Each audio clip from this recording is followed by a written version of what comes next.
fiction is imagination. It may be you're using real people's lives as the beginning, but where you end up is something really that says more about you as a writer. Have you ever come across this British writer called H.R.F. Keating?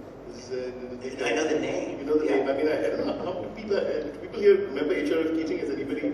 It's a forgotten name now, but he for many years. I mean, the Inspector Gote books. Has anybody here read the Inspector Gote books? One few people. Yeah, but for a long time back, I mean, I'm talking like 70s. The Inspector Gote books were like fringe. I mean, they're a wonderful series of books. They're set in Bombay. They're about a police inspector in the Bombay police, and they're a series of crime fiction novels written by this British writer called H.R.F. Keating, who had never come to Bombay. I mean, he came to Bombay later on and actually was received royally by the Bombay police, who were so happy that somebody was writing something positive about them. I mean, they're not wonderful novels. They're very easy reading. They're very charming novels. And what always surprised me about the Inspector Gote books was that he got a lot of details correct. And I interviewed Keating just a little before he died. And I asked him this, and he said, well, I had one local informant, this guy called Wally Olins, who later set up a design agency, but was the head of Ogilvy and Mather in India. And then I had the British Library.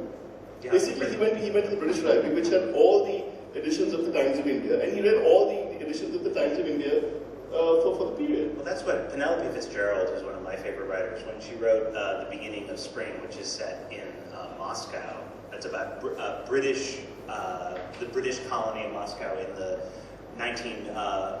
I think it's 1915. No, 1913, I'm sorry. She read the entire year of the Times for that year. That was the research that she did. I would add one thing when you mentioned that how he was very welcomed by the police. The other aspect of The Indian Clerk was not just that I was writing about India, but that I was writing about math, about mathematicians. And one of the biggest surprises to me was I was very nervous about how mathematicians were going to receive the book, because I knew that I would make mistakes. There was no way I could not make mistakes. I'm not a mathematician. I have a very almost touristic relationship with it. And I was so amazed at how generous and welcoming and grateful the mathematicians who read the book were. And I think, again, it was the same thing. They were so pleased that someone was actually writing a novel about mathematicians that, they pointed out all the millions of mistakes, which I was able to correct in later editions. But they were very kind to me and very generous, and that was kind of wonderful. You don't have people when you write historical fiction coming up and say, but you got this detail right. Oh, yeah. I just got an email with the Indian Clerk about, this was funny, he said, you say the Cafe Brasileira is on the Rossio, but it's not on the Rossio, it's up on the Chiado. And I was able to one-up him because I said, yes, but it had a branch on the Rossio that closed in 1973. Then he also complained because, many of you I'm sure have been to Portugal, do you know the pastel de nata, which is that little tart with a custard, and I described it as a tart filled with flan, and he said it's not flan, it's custard. And he's probably right. There is a difference between custard and flan. That embarrassed me, that mistake. But people point these things out, and I'm grateful when they do, to be honest. So what is do you read newspapers? I mean, like, what's your process of background research? I read a lot of newspapers. Newspapers, it depends on what material is available.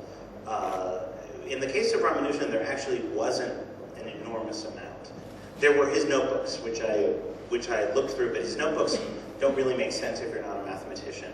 Hardy wrote several books, and a lot of letters, many of which I was able to see.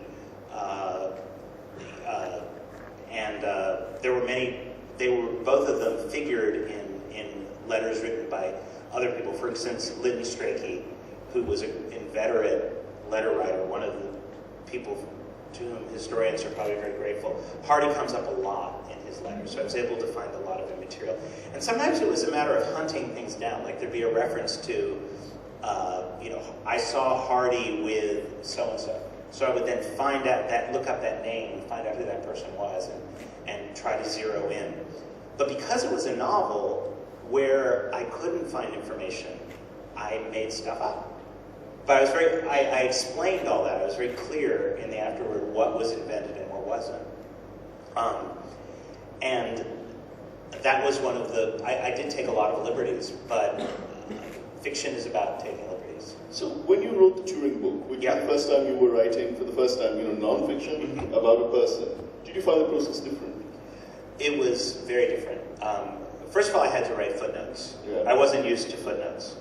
But I had to substantiate. It's a new literary device. Everybody has footnotes after David Foster Wallace. Yeah. Like you have full novels based on footnotes. Oh God, fiction with footnotes drives me crazy. I have no patience for it anymore. I mean, David Foster Wallace did it brilliantly, but now every young writer wants to write stories in footnotes. Rick Moody did the story that was all footnotes. It's more rigid. There's a more rigid structure. There's also there's obviously a lot less room for invention. There's virtually no room for invention, though there's a lot of room for interpretation. So it almost involves a different part of the brain. Can you explain that a bit more? Well, I think any good nonfiction book or biography has to have a point of view. The point of view doesn't necessarily need to be, positive or negative. I think this person is a hero, I think this person is a villain, but it has to take a certain approach. And I think a good example is Naresh Fernandez's book about Bombay, which I just read and which I loved, in which he uses the idea of the islands and the sort of, permanent and impermanent connections among them as a kind of metaphor for structuring the book. And when I wrote the Turing book, I was really trying to draw connections between Turing's, fairly open identity as a gay man and his sexuality and the mathematics that he did, which was something that a lot of writers had shied away from doing. But I figured, I'm not really in this world, I'm visiting, I can take the risk. I mean, I sort of wish that, you had suggested earlier that since the past session and this session are so similar, we could have combined the two, because Masani, who was in the previous session, has written a book on Macaulay, which again raises this in a different sort of way, because his book on Macaulay, it's a good historical book, but he takes himself completely out of it and gives no particular views, especially about Macaulay's sexuality, which is again a question which many people have asked.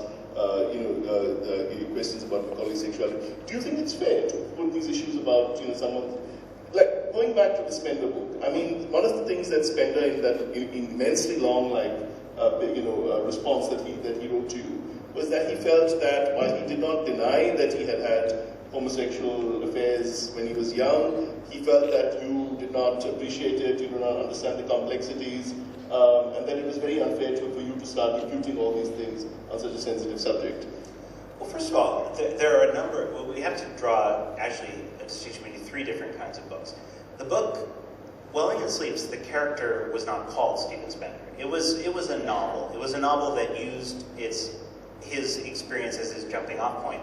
But more in that novel was invented than was not. And I changed all the names and a lot of the particulars. If you had actually stood there and denied it had anything to do with Stephen Spender, would you have got away with it? No, but I think I would have gotten away with it if I called the character Stephen Spender. Why? Well, because oddly enough, then what was so curious was that he was able to, part of his argument had to do with the fact that there were enough similarities between himself and this character that any informed reader would make the connection. So in some ways, I think if it had been more explicit, it would have been a very different scenario. I don't actually know that it would have been harder for him. But then when I wrote the Indian Clerk, that was very much Hardy, Ramanujan, Littlewood. There were really no invented characters. I was hewing much more closely to what I knew and what was established to the extent that anything can be established. But again, for instance, with Hardy, nearly everybody in Hardy's lifetime speculated that Hardy was homosexual, right? But he never seems to have acknowledged it himself. There's actually clear. It's if you look at letters, particularly Lyndon Strachey's letters about the suicide of his first lover. It's pretty explicit, and in the histories and memoirs of the Apostles, the secret society he was a member of at Cambridge. Did anyone object? I mean, no. Okay. Not at this late date.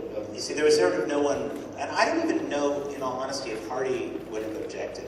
Hardy's big thing, I mean, for Hardy, much more important than homosexuality was his atheism. That was the thing that he was really adamant about. And I think what really fascinated me in writing that book was to contrast Hardy, this, to use a wonderful oxymoron coined by Cynthia Ozick, heart and soul, a rationalist. And then Ramanujan, who was a mystic, and who attributed his mathematics to a goddess who provided them to him in visions and dreams. And these very different ways of approaching mathematics. Hardy really had a hard time accepting that Ramanujan actually believed in the mystical, that his mathematical discoveries had mystical source. He tried to talk himself out of it by saying, oh, Ramanujan just says that to placate his family. He doesn't really believe it. But I think he did believe it. And that was what made that, a lot of the drama in the book is actually about religion. And it was really one of the first times that I'd ever written about that subject. Hardy was so noisy and atheist that he really believed in God. He believed in God as a personal enemy or nemesis. Could you have written that book as non-fiction? I mean, yes, there was a good, decent Ramanujan biography, but you could perhaps have done this book about Ramanujan and Hardy together as non-fiction. I could have, but the sorts of things I wanted to do in that book, I would not have been able to do in non-fiction. For example, there were little details about their lives that fascinated me. I knew that Ramanujan had a very, very hard time in Cambridge finding food that he could eat. Because he was a Brahmin, he had very strict dietary requirements, so he was cooking all his own meals. He would go into London to Indian grocery stores and cook them in his room. In a biography, I could have just said that, but I wanted to dramatize that. I wanted to have a scene of Ramanujan cooking. I wanted to have a scene. Always stirring away things. Always stirring. Sambal, basically, direct desperately. And rasam. And rasam, right. Rasam. Yeah. And there's a whole scene in which he comes up with one of his theorems by looking at the lentils as he's preparing the rasam.